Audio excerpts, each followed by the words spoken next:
Tere, olen Tuuli Koitjärv. Täna uurime lähemalt ERR-i arhiivi lehekülge, kus on suur valik toredat õppematerjali tunnis kasutamiseks.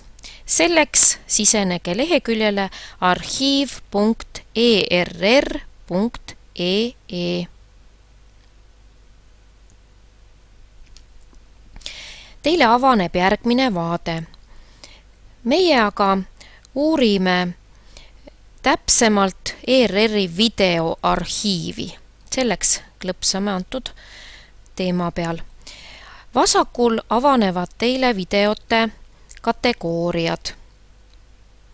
Ja nagu te näete, on videokategooriate all mängufilmid, dokumentaalfilmid ja nii edasi.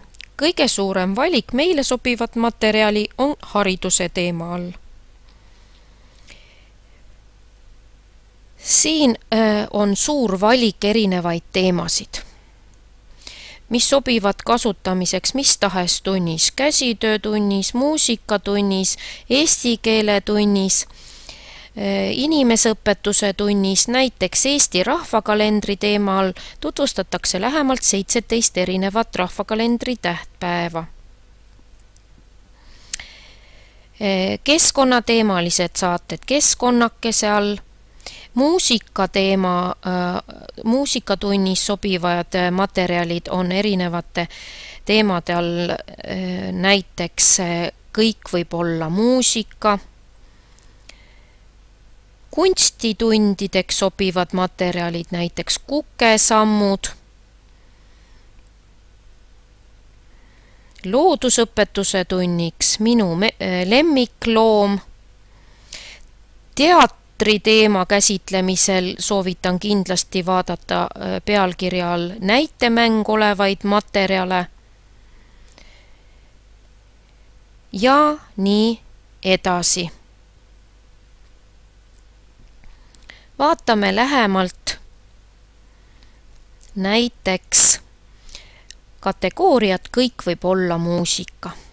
Siin avaneb suvalises järjekorras teile valminud saated. Võtame kohe esimese kõik võib olla muusika 7. saate. Ja kõrvalt näete ka kindlasti kirjeldust, et see sobib mudilastele, see tähendab lasteaialastele ja ka algkooli õpilastele. Tunnist sobiv lõik tuleb siis õpetajal välja otsida. Kindlasti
siit leiab kindlasti häid mõtteid ka teistes ainetundides kasutamiseks.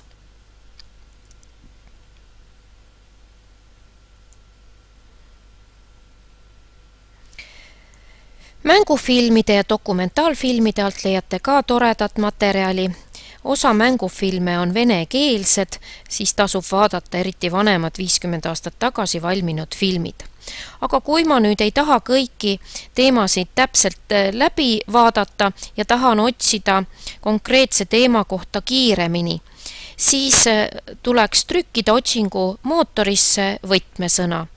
Soovitan esialgu valida kohe täpsem otsing.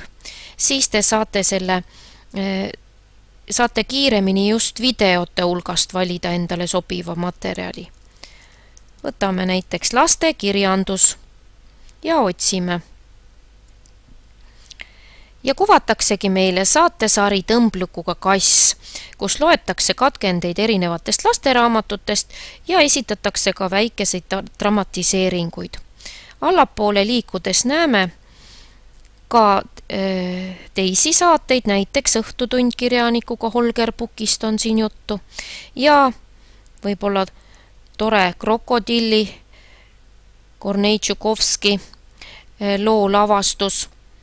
Nii et tasub uurida ja vaadata põnevat otsimist ja surfamist siin arhiivis.